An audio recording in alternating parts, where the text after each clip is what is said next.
Ok.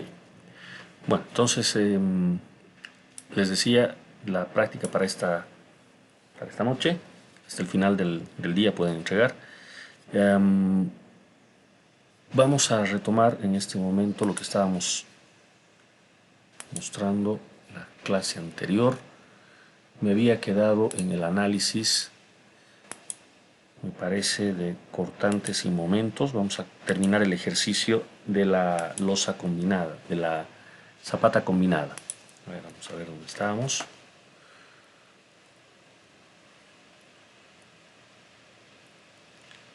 Ok, aquí. Entonces, a ver, en esta parte uno necesita tener a la mano alguna planilla o algún programa para poder agilizar el cálculo de, de la viga con dos apoyos. Enseguida les voy a mostrar cómo es esa situación. Fíjense ustedes que acabamos de calcular, lo último que se ha calculado ha sido la carga última, QU, que aparece aquí, esta Q última, ¿verdad? Ahí nos habíamos quedado, que proviene de la mayoración. En este ejemplo únicamente tenemos cargas de gravedad, entonces esta es la combinación que manda, ¿no? Con cargas laterales generalmente el problema pasa más por la estabilidad que por la carga última. La carga última casi siempre está gobernada por esta misma combinación. Bueno, en todo caso, esta es una carga uniformemente distribuida sobre la longitud. O sea, esto viene así, dependiendo de qué lado quieren ver, si analizamos al suelo o analizamos a la zapata. Obviamente, así como lo puse, esto es la presión sobre el terreno. Visto desde la zapata sería exactamente al revés, ¿de acuerdo? Pero en todo caso, la estática no cambia, sigue siendo lo mismo. Y tenemos unos apoyos allí en donde tenemos a las columnas. Entonces la situación sería así, claro, con el gráfico volteado, ¿no? De abajo hacia arriba sería en todo caso. La geometría nosotros ya la tenemos definida. Ya sabemos cuánto es el volado, este volado. Sabemos qué distancia hay entre columna y columna. Tenemos el otro volado, que en realidad en este ejemplo prácticamente es cero este volado, porque recuerden que el problema estaba planteado como para una columna de borde. Entonces prácticamente esto es cero. Pero bueno, el punto es de que conocemos la geometría y siempre vamos a tener la geometría conocida cuando lleguemos a esta parte del ejercicio. Entonces, si pudiesen incluir en su planilla de cálculo algo que hayan programado en hiperestáticas cuando estudiaban este tipo de problemas, sería muy bueno. Si no, tener a la mano en la calculadora un programa tipo Viga G o algo parecido para resolver rápidamente la estática. ¿De acuerdo? O de última usar SAP. Claro que usar SAP para esto es demasiado, ¿no? Hasta que estén armando el modelo ya podían haber sacado todo con un programa mucho más sencillo, más directo. ¿Ok? Sea como fuere, hay que resolver la estática y eso es lo que está hecho acá y nos habíamos quedado en esa parte el día de ayer. Acá está. Este es el diagrama. Fíjense, es típico el diagrama, va a quedar prácticamente en todos los casos una situación similar. ¿De acuerdo? Tomando en cuenta, en estática trabajamos con apoyos puntuales, ¿no? Y ese apoyo puntual lógicamente está en el centro línea de la columna y en el centro línea de la otra columna. Y los diagramas van a ser siempre de este estilo, ¿no? Los cortantes de esta manera, entendiendo que la distribución de carga es uniforme. Entonces, este es el diagrama típico que todos ustedes han visto en sus cursos de hiperestáticas. Lo propio para el diagrama de momentos, ¿no? Con el negativo puesto acá. En realidad cambia la forma en la que habitualmente vemos los diagramas de momentos, ¿no? Como acá la carga viene de abajo hacia arriba, se voltea el diagrama de momentos de lo habitual. Eso significa que en el vano tenemos una solicitación al negativo y en los apoyos una solicitación al positivo, ¿no? Contrario a lo que estamos acostumbrados a ver en diseño de vigas y losas de entrepiso o, ¿no?, cualquier otro elemento que no sea una fundación. La obtención del diagrama de momentos, idéntica a la del cortante, con algún programa que les pueda ayudar a hacer esto rápidamente. ¿Ok?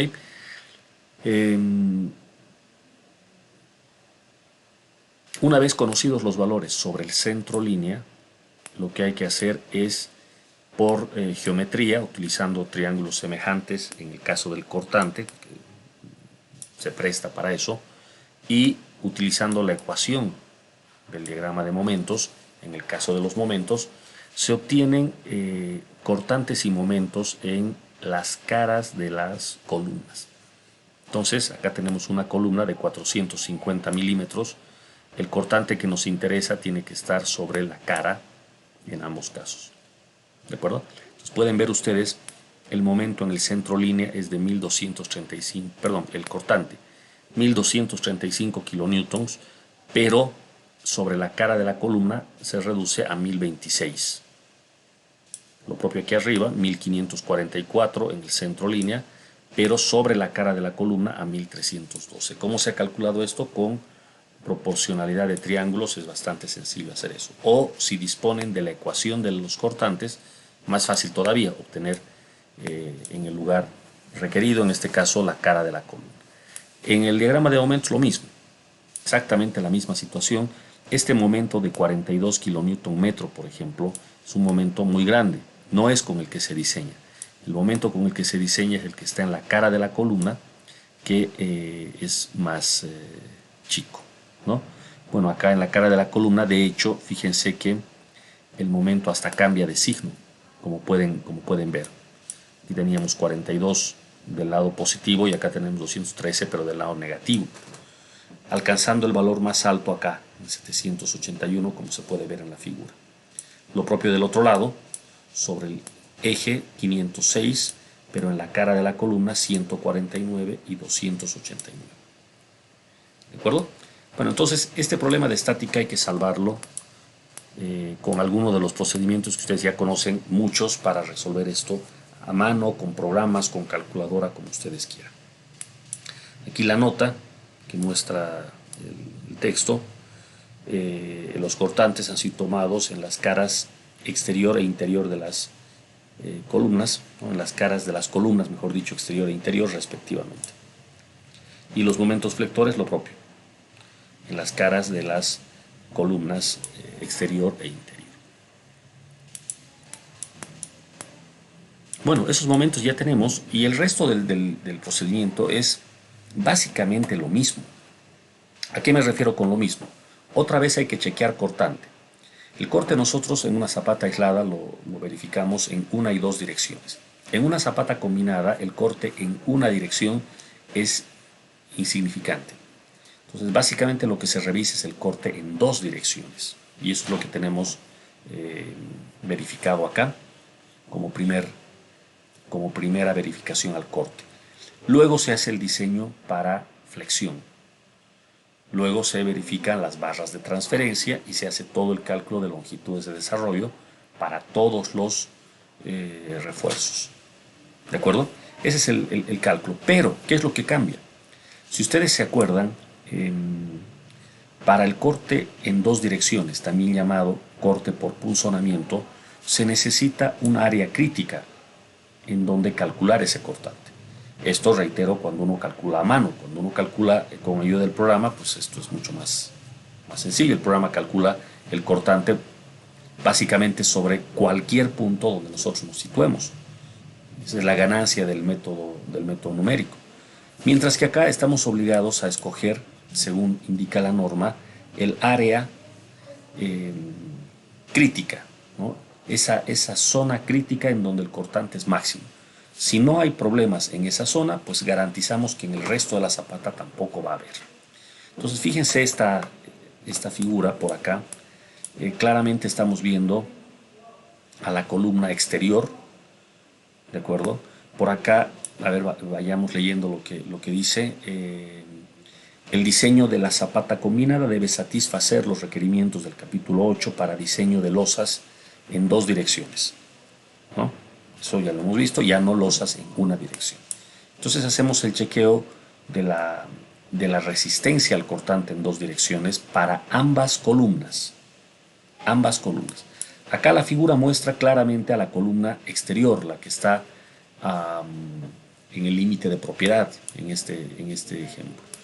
El factor de reducción, como de costumbre, es 0,75 para corte en dos direcciones, ¿no? Y de la figura podemos extraer algunos detalles. Aquí está bien dibujada la carga, ¿no? Como tiene que ser, de abajo hacia arriba, porque estamos analizando no al suelo, sino a la zapata. Entonces la presión va de abajo hacia arriba. Uniforme, ya hemos visto que si la geometría de la zapata cumple con las recomendaciones que vimos la clase anterior, de relación largo, ancho, etc., la distribución de presiones es uniforme o casi uniforme. Entonces esta hipótesis se puede dar por válida. ¿De acuerdo? Imagínense si se pusiera esta distribución de presiones real, no como la que estamos suponiendo. La real no es así. Y la real es tan complicada que ni siquiera podemos decir, mire, tiene esta forma en todos los casos. Depende del suelo.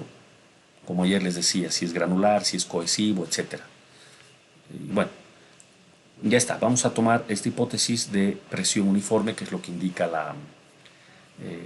el ACI. Entonces, acá reconocemos algunos puntos importantes. La carga está actuando en el centro de la columna. Por acá yo noto una fuerza que le están llamando FU, y si ustedes notan, FU llega a recoger la carga hasta llegar a este perímetro crítico por el cortante.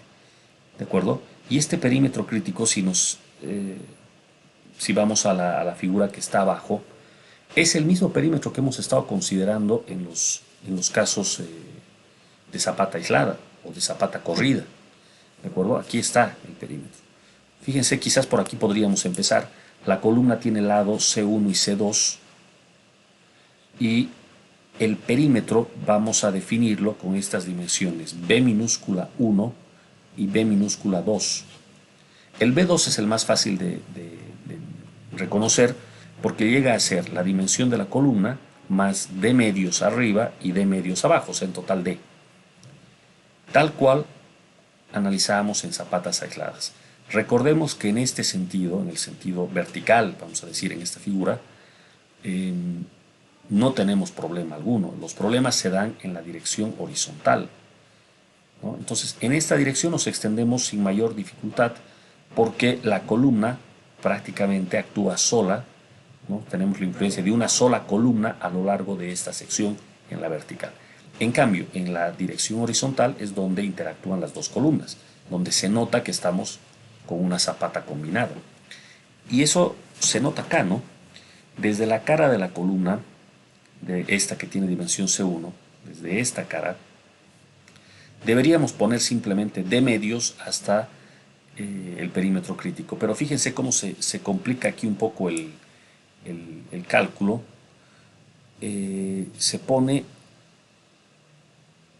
Se tiene que considerar desde el extremo de la zapata. El extremo de la zapata no es lo mismo que el extremo de la columna. Hay una pequeña diferencia. Acá esa diferencia se está considerando por medio de esta distancia E. ¿De acuerdo?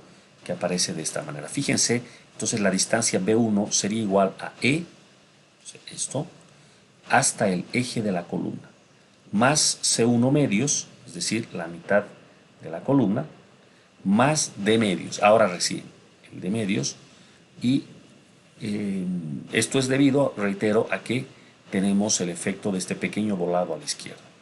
No todas las zapatas combinadas tienen un volado al lado izquierdo tan pequeño. Algunas puede que tengan un poco más grande, entonces el E va a ser más notorio. En sus planillas, por favor, coloquen la ecuación de esta manera. ¿De acuerdo? Entonces, calculo B1, calculo B2. A partir de acá ya puedo hacer el resto de los cálculos como se puede notar en la figura. ¿Qué es lo que me están pidiendo que calcule? Requiero esta distancia X barra que en la teoría había mostrado una o dos clases atrás. Ahora vamos a ver el cálculo exacto. Una vez conocido esta distancia X, que como ustedes notarán, es la distancia marcada a partir de este plano hacia el perímetro crítico por corte. Este plano, y en realidad este punto, define, como se indica acá, el eje centroidal del perímetro de corte. Eje centroidal del perímetro de corte. Entonces, de esta zona donde estamos analizando el corte en dos direcciones, hay un centroide y ese centroide está aquí. Y la distancia de ese centroide al borde, al perímetro, es lo que en esta figura se llama X barra. ¿No? Enseguida vemos cómo se calcula X barra, pero una vez conocido tenemos la distancia B1 medios menos X barra. Si se fijan en esta cota, esta distancia llegaría a ser esta, ¿no? De acá a acá, ¿correcto? Y acá yo tengo una fuerza, ya, si tengo una fuerza y aquí está el centroide, ya vamos entendiendo para qué sirve esto. Por aquí hay un brazo, que seguramente lo vamos a utilizar más adelante. Entonces eso podemos extraer de esta figura, ¿de acuerdo? En todos los problemas de zapatas combinadas se puede reproducir esta figura y calcular cada uno de estos parámetros, ¿ya? Entonces ahora vayamos al detalle del cálculo, ahora que ya hemos mirado la figura. Comienza el texto analizando la columna exterior. Entonces el perímetro crítico para el corte, B sub 0, recuerden que usábamos B sub 0 para ese perímetro, el perímetro llega a ser esta línea punteada, o sea, la suma de todo esto, ¿no? Tratándose de la columna exterior, ese perímetro solo tiene 3 lados. Bueno, eso es lógico, ¿no? Este perímetro solo tiene 3 lados. No tiene 4 como en el caso de una columna interior. Bueno, del diagrama de cuerpo libre, la fuerza cortante VUG es el resultado de la fuerza mayorada, la columna, menos la fuerza debida a la presión del suelo, también factorada, también mayorada, dentro del perímetro crítico. Entonces yo requiero aquí algunos datos, pero bueno, este texto lo podemos expresar matemáticamente así. Este es el cortante, ¿de acuerdo? El cortante directo le están llamando en este texto, ¿okay? Que es la fuerza P, esta fuerza P que la tenemos aquí, que es dato del problema. Esta es la carga. Noten la notación, PU. Recuerden que el subíndice U se utiliza para el caso mayorado. Entonces, esto en la práctica no me representa ninguna dificultad porque yo voy a sacar estos datos del ETABS, como hemos visto en el ejemplo práctico, ¿no? Trasladamos nuestras cargas del ETABS al SAFE, por ejemplo, o a mi planilla, y tengo esta carga tanto en servicio como mayorada. Entonces aquí tengo que usar la mayorada. ¿Cuál de todas las mayoradas? Pues la que manda, la más grande. De todas mis combinaciones, la más grande. Bueno, eso ya lo aclaramos aquí. ¿Qué es lo que dice la ecuación? Estábamos en esta parte. Ponemos esa fuerza que apunta hacia abajo menos Q por A. U representa la presión del terreno, esta. Y A seguramente es un área. Y justo aquí abajo está indicando que es A. Llega a ser, A1 llega a ser C2 más D por C1 más D medios, bueno, C1 más D, todo medios, más E. ¿Qué llegaría a ser eso? Si ustedes se fijan, C2 más D es simplemente B2. Y C1 más D medios más E es lo que aquí le hemos llamado B1. O sea, quizás esto, para fines de programación, sea más fácil hacerlo de esta otra manera. Yo en mi planilla, lo primero que hago es calcular B1 y calcular B2. Y luego, en esta parte de acá, digo, bueno, A1 es simplemente el área crítica, o sea, toda esta área. Simplemente B1 por B2. Que al final es lo que ponen aquí en el texto. Ahora necesitamos el canto efectivo, que por el momento no lo habíamos calculado. Sí habíamos dicho que la zapata iba a tener un espesor total de 75 centímetros o 750 milímetros. Acá estamos tomando el recubrimiento de 75 milímetros y este 28.7 milímetros medios seguramente viene, como de costumbre, de el refuerzo, ¿no? Yo tengo esto más o menos así. Tengo mi refuerzo. Aquí no estoy aclarando si estoy del lado positivo o del lado negativo, porque ahora voy a tener que reforzar ambas caras. Pero, sea como sea, la distancia de la fibra en compresión hasta el centroide de los aceros es lo que se entiende por diámetro efectivo. Yo necesito, perdón, por canto efectivo D. Yo necesito este diámetro de barras. Como se trata de una zapata, empezamos con FIDE 12, también se puede usar FIDE 16, también FIDE 20. En este ejemplo, y debe ser por las cargas, aparece 28.7, que básicamente es FIDE 29. Diámetro que, por cierto, nosotros no usamos, comercialmente no existe. Nuestras opciones llegan a ser FIDE 25, 28 y prácticamente nos saltamos a 32, ¿no? Pero bueno, como ejercicio académico podemos aceptar el 29 que indica acá en este libro, ¿no? Como de costumbre, uno no sabe de antemano qué refuerzo va a poner, pero sí, al ver sus cargas ya tiene más o menos una idea. Esta es una zapata combinada que tiene 4 metros de largo, es una zapata grande. La separación entre columna y columna es de 3 metros. ¿De acuerdo? Entonces, se podría optar por un calibre grande. Quizás no tanto como FIDE 28, 29, pero se podría optar por un calibre grande. Total, si uno en esta parte se equivoca, que es lo más probable, se va a equivocar con poco, ¿no? Entonces este diámetro va a estar seguramente bien. Si quiere sacar un resultado exacto, ¿qué es lo que tiene que hacer? Primero calcula con esto y cuando ya tiene su refuerzo definido por flexión, regresa a esta parte y pone el diámetro real. Y ahí todo va a cuadrar exactamente, ¿ya? Pero bueno, esa situación ya la hemos visto antes y sabemos que no es determinante, no es algo que sea como para que exija regresar y rehacer el cálculo en este lugar, ¿ya?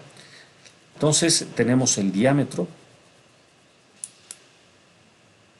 perdón, el canto efectivo, y necesito que vayan verificando los números, por favor. Aquí están los números. Entonces el área 1, por favor, si alguien me puede ir confirmando. Esto es el área 1. El canto efectivo sale 660.65 y lo están redondeando a 660 milímetros. Acá se está asumiendo barras de 29 milímetros y el borde E lo toman como 300 milímetros en este ejercicio. 300 milímetros, que en realidad este borde nosotros ya lo conocíamos, es esta distancia. O sea, repito, en la práctica esta distancia ya se conoce. Entonces no se está calculando nada, ya tenemos ese valor. ¿De acuerdo? Bueno, entonces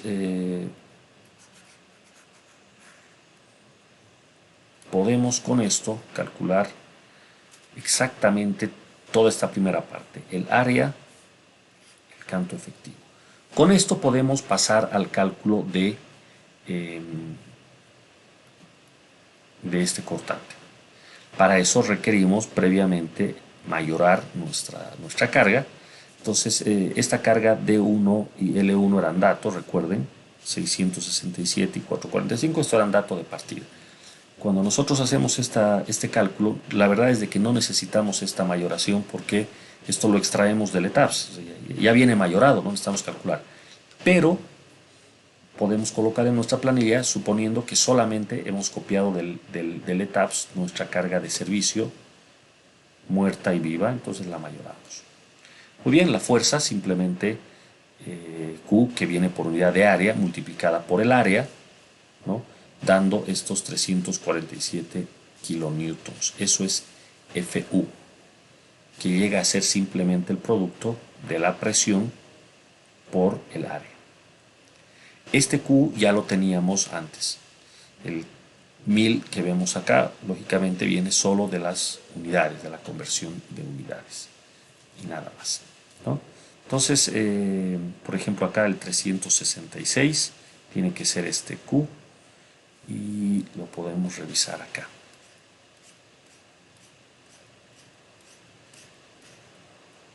Aquí está, el 366. Recuerden que cuando estábamos hablando de la carga última, habíamos calculado la carga última por unidad de longitud, pero también la carga última por unidad de área, que vamos a requerir ambas.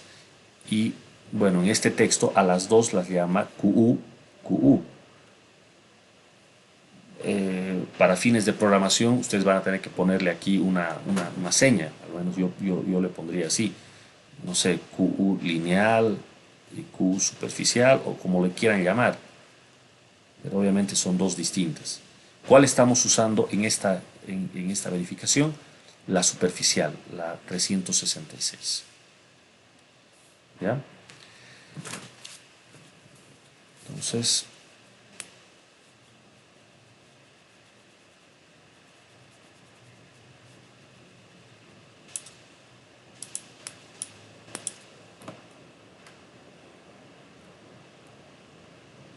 ahí estamos. Y finalmente este cortante VUG,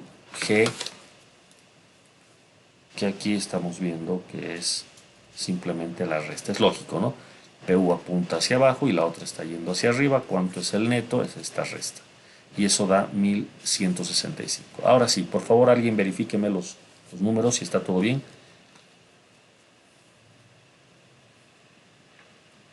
Verifica ahí. Perfecto, gracias. Vamos para adelante entonces. Situaciones de redondeo o alguna imprecisión en decimales me van a hacer notar, por favor, para que vayamos analizando si eso existiese. Bueno, viene el cálculo de la geometría. Sigue el cálculo geométrico. Básicamente lo que uno tiene que hacer es calcular el cortante último en la sección crítica y comparar con la resistencia. Y nada más, eso es todo. El problema es que al aparecer dos columnas y la zapata a ser combinada, la geometría cambia. El centroide ahora hay que calcularlo. Y eso obliga a hacer algunos cálculos previos, como se puede ver acá. Fíjense lo que dice el texto. El código requiere el momento en la zapata en la sección, en el centroide a cortante crítico, sea transferido hacia la columna por flexión directa y por excentricidad del cortante. O sea, aquí hay una excentricidad que hace un momento habíamos hecho notar en la figura. Cuando estábamos mirando esta figura, notábamos este detalle interesante. Esta FU es la resultante de toda la zona crítica. Perfecto, pues bien. Sin embargo, esta se encuentra situada, bueno, en el centro geométrico, pero el centroide del perímetro de corte no está justo aquí a la mitad. No está justo a la mitad, se encuentra acá. ¿De acuerdo? A una distancia X barra desde el borde, desde el perímetro crítico. Esta distancia X barra depende de la relación geométrica, ¿no? De la geometría de la zapata y también depende de las fuerzas. ¿Cómo calcular eso? Pues mediante la expresión que tenemos acá, que nos la han dado en la teoría. Si ustedes revisan en este mismo texto, antes de los ejercicios, hay un pequeño resumen teórico y se muestra ecuación. Entonces, vamos a necesitar B1 y B2, que ya hace rato decíamos conviene tener en nuestra planilla ya calculado. Ya tengo B1 y B2. Entonces, como ustedes notarán, X barra depende de B1 y de B2. ¿Sí? Afortunadamente, esta ecuación la podemos utilizar en todos los casos. ¿De acuerdo? Por lo tanto, simplemente la tomamos. No vamos a entrar a analizar en detalle la procedencia de esta ecuación, pero es simplemente un centroide. Al final de cuentas es un centroide, como el centroide de un sólido cualquiera. Entonces, esta va a ser nuestra ecuación. Reemplazando B1 y B2, en este caso todo en milímetros, el resultado da 259 milímetros. Previamente B1 y B2 habían sido calculados y aquí están ambos. ¿De acuerdo? Entonces con este X barra yo voy a poder calcular lo que viene a continuación. Está claro que el X barra me va a servir para sacar momentos, puesto que con este X barra yo voy a poder sacar el brazo. El brazo, por ejemplo, de FU, de PU, etc. ¿De acuerdo? Y eso es lo que se ve acá. Miren ustedes. Del diagrama de cuerpo libre. ¿Sí? Miren las figuras 5 y 4. Están mis figuras 5 y 4. Aquí está. Esta es la 4, el diagrama. Y la 5. ¿Dónde está la 5? Aquí está.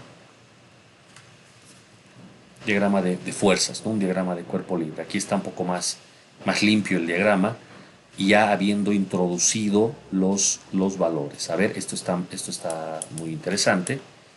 Podríamos notar esta situación. Para empezar, esta distancia B1 y esta otra B2 ya las tenemos calculadas, 855 y 1110. Vamos a ver. Aquí está, B1 855 y B2 1110. Después teníamos el X barra como 259 milímetros. Vamos a ver dónde está eso en la figura. Aquí está el 259 milímetros. La distancia desde este centroide hacia el perímetro crítico. Lo que viene del otro lado, este 300 era un dato que lo conocíamos de partida, y este otro 296 lo podemos recalcular, porque tenemos toda la distancia de 855, tenemos los 300 conocidos, los 259, esta otra distancia se calcula fácilmente, ¿no? Por otro lado tenemos las fuerzas mayoradas, el 1512, que llegaría a ser el PU último, el PU1, ¿no? El último en la columna 1, y el 347, que es la fuerza F última. Y eso lo teníamos aquí.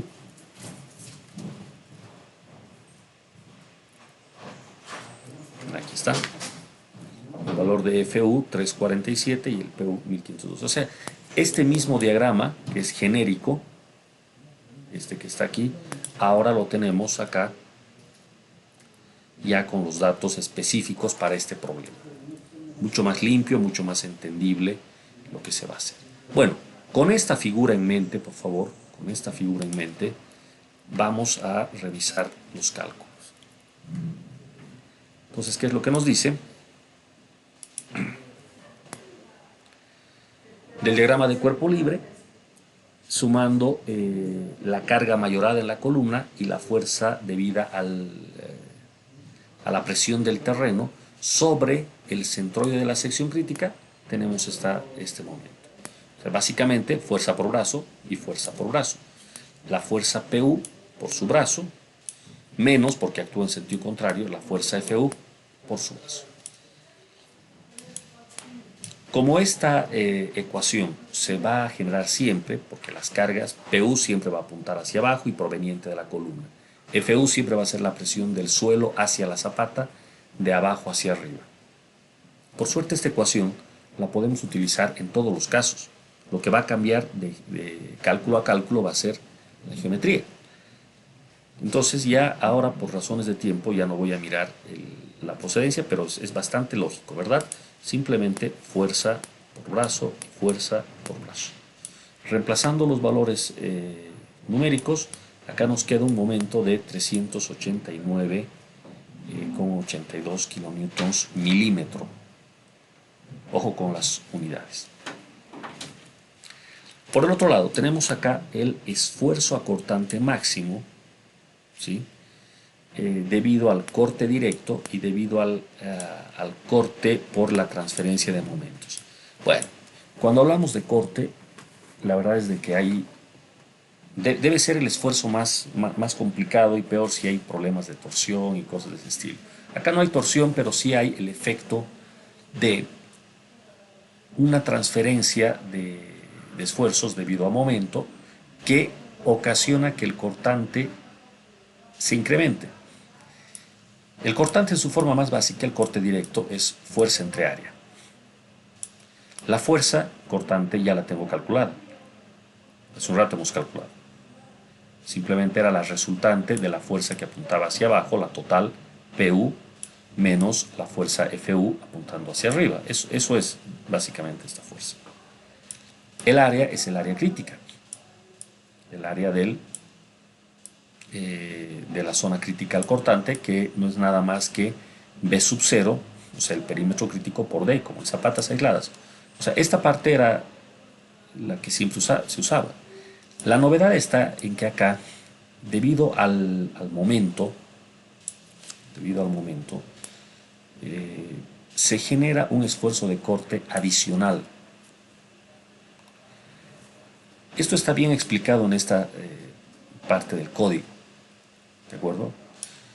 Pero bueno, básicamente lo que tenemos que hacer es, a partir del momento que ya se ha calculado de algún parámetro de geometría, como es esta distancia C, que ahorita vamos a ver, y este otro par de parámetros, gamma, B y JC, se puede calcular el cortante.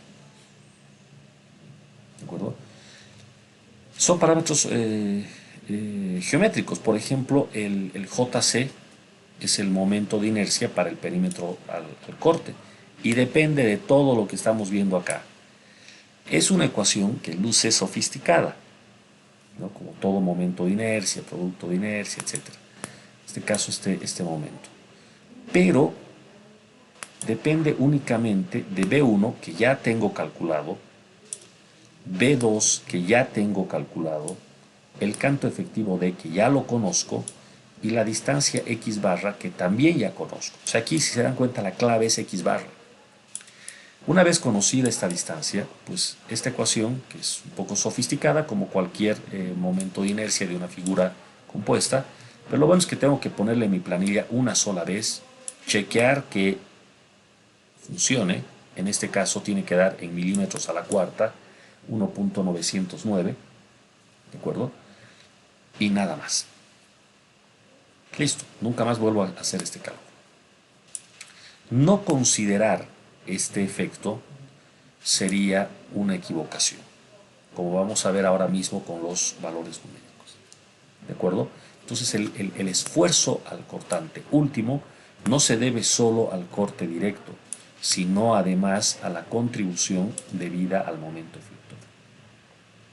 ¿Ya? Bueno, menos mal que para hacer la programación, repito, simplemente tengo que meter la ecuación así como viene, ya conozco todo y me va a calcular. Acá está el factor gamma. Yo necesito en mi fórmula aparece gamma V o gamma nu, si quieren ser más estrictos con la nomenclatura, que es 1 menos gamma F. Y gamma F es esto, ¿sí? Todos estos parámetros tienen un significado físico, son momentos de inercia, son factores que permiten convertir un momento flector en un cortante, o sea, el efecto del momento flector en el cortante, etc. Todos tienen una explicación física. Pero para fines prácticos basta con meter a la planilla esta ecuación y ya está. Por ejemplo, la porción del momento que es transferida por flexión es gamma F por el momento último, donde gamma F es tanto. Entonces, este gamma tiene el significado de un factor, ¿de acuerdo? Del total, qué porción le corresponde al momento. Entonces la porción del momento que es transferida por flexión es gamma F, seguramente gamma F es gamma de flexión multiplicado por el momento. Fíjense que este gamma F, este factor, depende solo de B1 y B2. Entonces, reemplazando, gamma F vale 0,63. Por lo tanto, la fracción de momento transferida por el cortante es lo que resta. Y a esto le llaman gamma B. ¿Sí? Donde gamma B obviamente es la otra mitad. O sea, 63% debido al momento y lo que resta, o sea, 37% debido al corte o transferido a el corte. Este es el que a mí me interesa.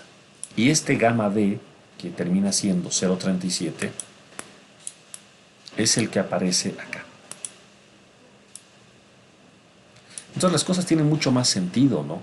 Gamma es un factor, MU es el momento, entonces ¿qué fracción se convierte en corte o afecta, añade al corte? Pues esta fracción, el 37% que acabo de calcular. Y estos C y J, pues simplemente para pasar de momento a corte, si no, esto no funcionaría. Entonces, ¿qué es lo que nos está faltando? Nos está faltando acá el cálculo de C, que de la geometría se puede ver que es B1 menos X barra. Ahí está el resultado. Y con esto finalmente se puede entrar a la ecuación. Este es el esfuerzo acortante. La parte directa daba 0,63 megapascales. La parte proveniente del momento, 0,45. Esto es lo que yo les decía hace un momento. Si uno simplemente dijera el esfuerzo al corte último es la fuerza cortante entre el área crítica, que es lo que hacemos en zapatas aisladas, nos quedaríamos con solamente 0,63. Y esto se justificaría si el término del otro lado fuese despreciable. Por ejemplo, me sale 0,02, por decir. Comparado con 0,63 lo puedo despreciar. Pero no, pues no es despreciable. Esto da 0,45. Está entre un 60 y un 70% del 0,63. O sea, es un valor muy grande, no se lo puede obviar. El resultado total es la suma y da 1,08 megapascales. ¿Qué hay que hacer? Bueno, ya que tengo el esfuerzo último, ahora lo que tengo que hacer es calcular la resistencia última. Generalmente esta verificación nosotros la hacíamos con la fuerza cortante y no con el esfuerzo. ¿Recuerdan? Esto en las planillas de zapatas aisladas, nosotros calculábamos el cortante último y este tenía que ser menor o igual que la resistencia nominal reducida. ¿Es verdad? O sea, esto en unidades de fuerza, kilonewtons, toneladas fuerza, etc. Mientras que acá estamos trabajando en esfuerzos. El esfuerzo último tiene que ser menor o igual a phi por el esfuerzo nominal y esto viene en unidades de esfuerzo. Como estamos en el sistema internacional, esto es megapascales. Si estuviésemos en el sistema técnico, esto sería kilogramo fuerza sobre metro cuadrado o sobre centímetro cuadrado, como ustedes quieran. ¿De acuerdo? Entonces, estas ecuaciones no las hemos puesto en nuestras planillas previas porque trabajábamos con fuerza y ahora nos están pidiendo en esfuerzo. Pero, lógicamente, son equivalentes, entonces no hay ningún problema. Aquí está la ecuación que yo les decía. Como ya hemos visto más de una vez a lo largo de estos cálculos, pues tenemos más de una forma de calcular la resistencia, ¿no? Aquí no sé para qué han puesto esta notación con estos puntos, pero las ecuaciones las tenemos aquí que se ven mucho más claro. ¿Qué son estas? Son las resistencias calculadas mediante tres caminos distintos. ¿De acuerdo?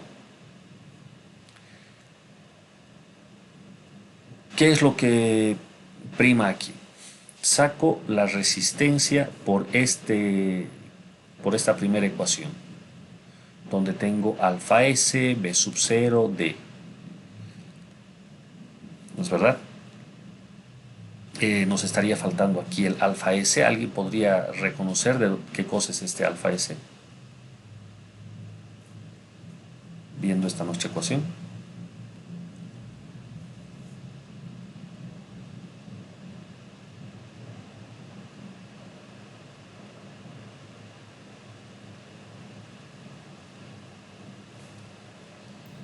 Los coeficientes sin G. Ajá, aquí está, ¿no ve? Es, Eso. Esto teníamos en nuestras planillas de zapatas aisladas. Depende de si estamos con una columna de borde, de esquina. Es el factor de ubicación de la columna.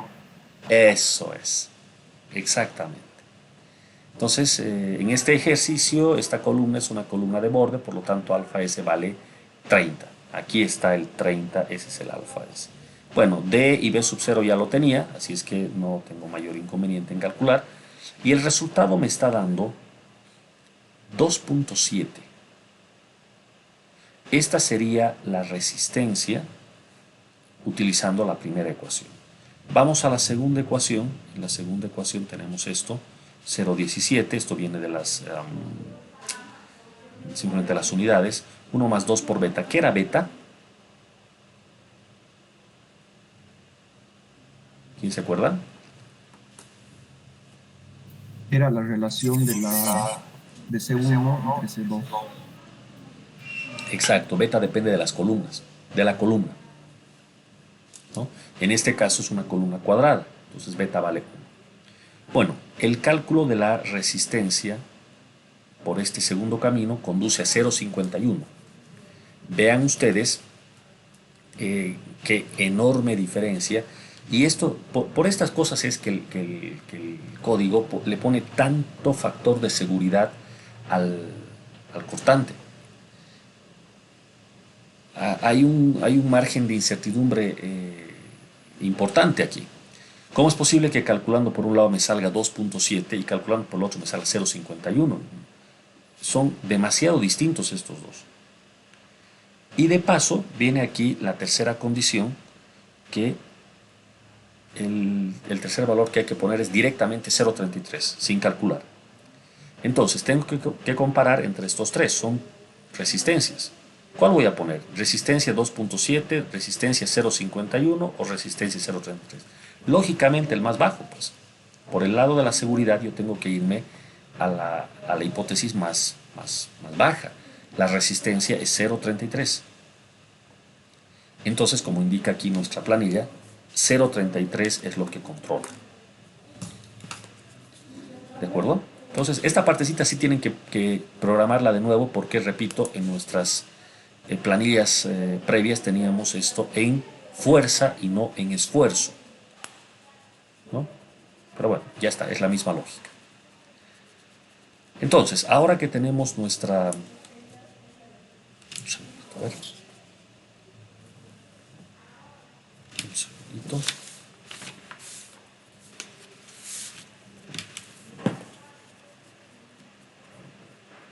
Bueno, se ha colgado esto. Vamos a esperar a que reaccione. En todo caso, ahora que tenemos esto, simplemente hay que calcular, como pueden ver en la parte inferior de la pantalla, utilizando este 0.33, vamos a terminar calculando la resistencia. ¿De acuerdo? Ahí está, reaccionó.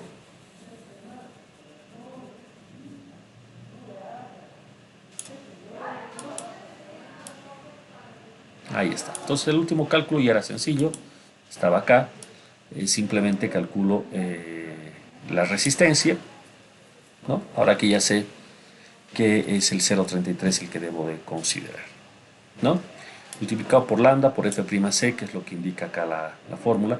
Esta parte de acá está bien para libro, ¿no? Esta línea punteada lo que decía era phi, que es 0.75, por lo que se encuentra dentro de esta línea punteada, todo multiplicado por lambda y por F'C. Y ahí recién tenemos el esfuerzo. ¿no? Nosotros en nuestras planillas no nos cuesta nada poner el lambda y el F'C también y chequear directamente el resultado. Igual voy a escoger el más chico de los tres. Bueno, introduciendo el lambda y el F'C y el 0,75, esto da 1.3. Entonces, la resistencia que tenemos al corte para la columna exterior es 1.3 megapascales. ¿Y cuánto era el esfuerzo último? 1.08, que ya lo calculé arriba, donde estaba, aquí estaba, 1.08. Recuerden que acá se ha considerado tanto el corte directo como el corte debido a la transferencia del momento. Aún así, la suma 1.08 no supera a la resistencia reducida, que es 1.3. No estamos bien. Todo bien. ¿De acuerdo? Bueno, este sería entonces el cálculo del cortante. Si alguien quiere hacer alguna observación, alguna consulta, por favor.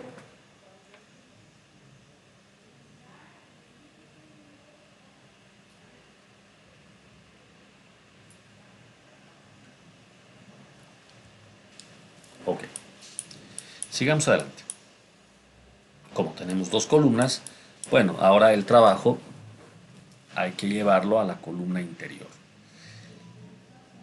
Pero bueno, la estructura, digamos, de nuestro programa ya está dada, la lógica también ya la hemos entendido y es simplemente replicar ahora la columna interior. ¿Qué va a cambiar? Cambia un poco la geometría, pero básicamente el cálculo es el mismo. Vean ustedes. Ingeniero, disculpe, no se lo escucha muy bien. Uy, ¿desde qué momento no se escucha?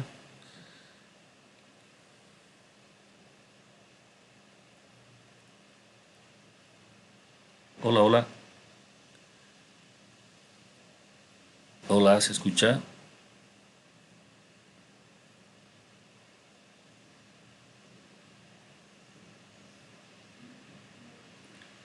Hola, hola, hola, ¿se escucha?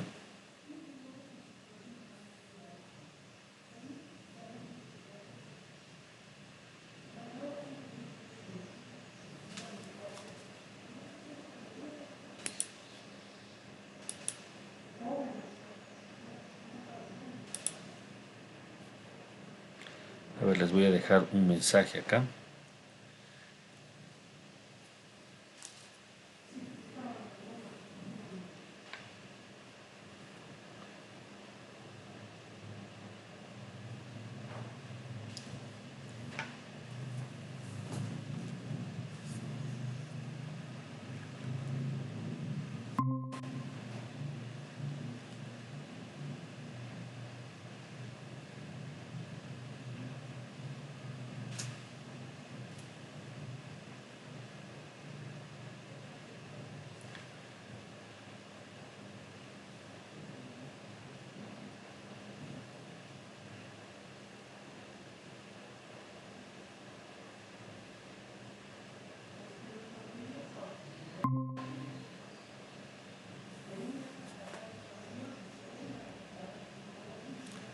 Hola, hola, ¿se escucha lo que estoy hablando?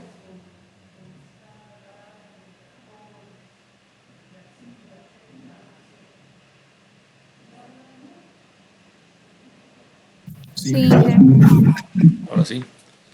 Bueno, ¿desde qué parte se perdió la señal? ¿Me pueden avisar, por favor?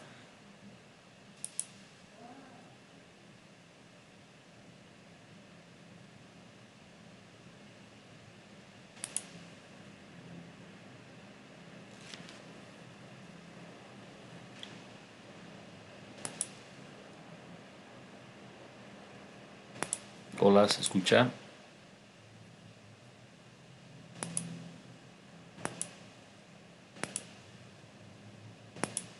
sí, que se escucha. Ok. Bueno, la parte que se haya podido cortar, por favor, revísenla en la grabación. Pero lo que les estaba diciendo es que para la columna interior básicamente hacemos lo mismo que lo que se ha hecho para la columna exterior. Cambiarán algunos detalles, nos podemos guiar con las ecuaciones que están acá, pero el procedimiento es el mismo. Primero calcular el cortante último, ¿sí? Que es la fuerza última, ahora con subíndice 2 porque estoy en la otra columna. Todo lo que es 2 es para la otra columna. Y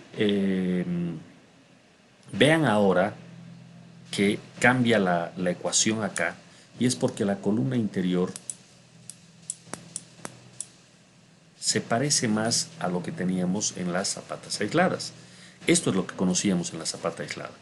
Por mucho que la columna sea rectangular, el área crítico se calcula pues centrado en la columna, y simplemente a D medios a un lado, D medios al otro, en total D. Entonces sus planillas pueden poner así, ¿no? Los lados de las columnas, C1 y C2, como quieran llamarle, más D en un sentido y más D en el otro sentido. ¿De acuerdo? El canto efectivo de ella se conoce, y bueno, este cálculo va a ser bastante más simple, ¿no?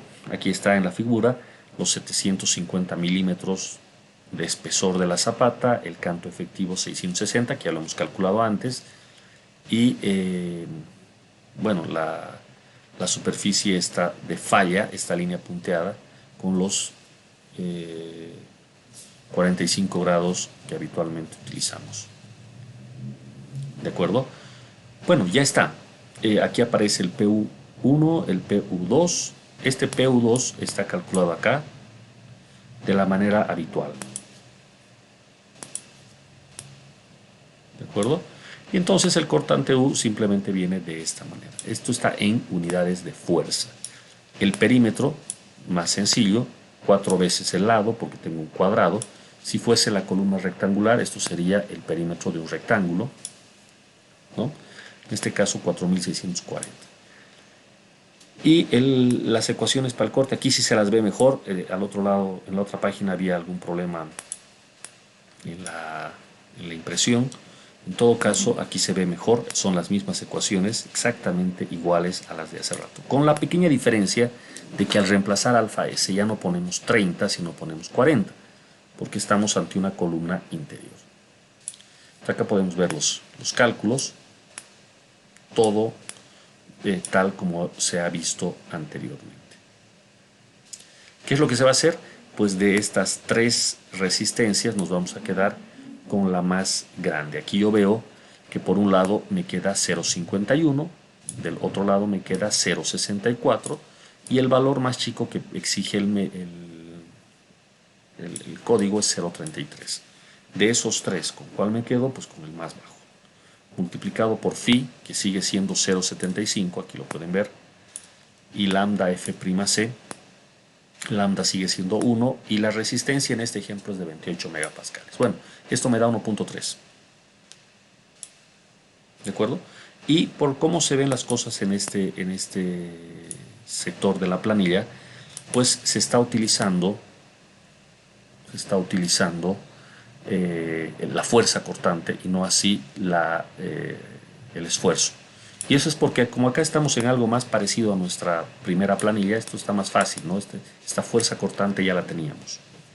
Bueno, llevado todo a fuerzas, tenemos una resistencia de 3981 y un cortante último de 2036. Fíjense que acá no hay esta situación de que hay la influencia del momento ni nada, es el corte directo y se acabó, como lo hacíamos en zapatas aisladas.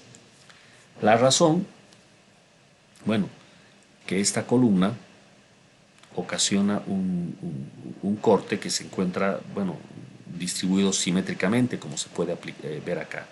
Mientras que de este otro lado no, aquí hay una excentricidad, acá hay un momento en la columna exterior,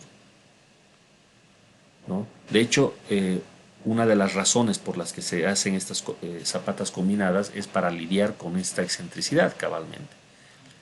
Entonces, debido a ese momento de volteo es que se genera un corte adicional. Ustedes agarren una placa sólida cualquiera y ocasionenle flexión. Debido a esa flexión, pues hay un corte. Es un corte, no es el corte directo, es el corte debido a la flexión. Eso es lo que hemos considerado en el caso de la columna 1. Pero en la columna 2 no hay esa situación, es como en el caso de la zapata aislada nomás. Bueno, entonces cumple. Aquí, como siempre, se puede añadir un par de líneas de código para los ratios, que es muy bueno colocar en las planillas, tal como calcula SAFE, ¿no? Un ratio. Bueno, ya está. Ya está. Viene a continuación el corte en una dirección que, como mencionaba antes, no es predominante, pero bueno, se hace aquí esa verificación adicional. ¿De acuerdo? Vamos a chequearlo.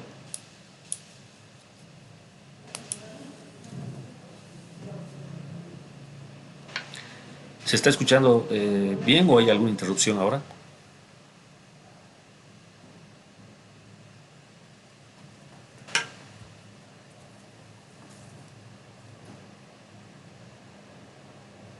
¿Alguien me puede avisar, por favor?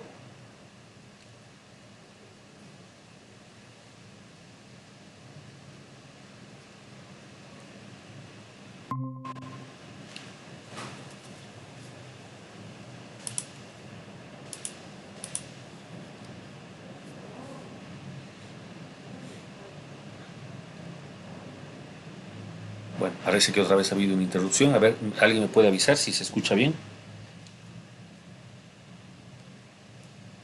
Se le escucha, Inge. Ya. A ver, vamos a hacer lo siguiente. Ha empezado a fallar el internet. Vamos a hacer lo siguiente, jóvenes. A manera de hacer una pausa y de atender de una vez las revisiones de exámenes de quienes nos están faltando, voy a hacer un paréntesis acá. ¿De acuerdo? Eh, los voy a llamar a todos para terminar este ejercicio. Si pueden aprovechar el tiempo e ir avanzando, los que no van a revisar su examen, entonces por favor continúen haciéndolo. ¿Ya? Yo voy a cerrar esta sesión en este momento, ¿ok? Y me quedo con solamente quienes quieran revisar sus exámenes. ¿De acuerdo? Al resto los llamo después. Entonces vamos a dejar la grabación momentáneamente.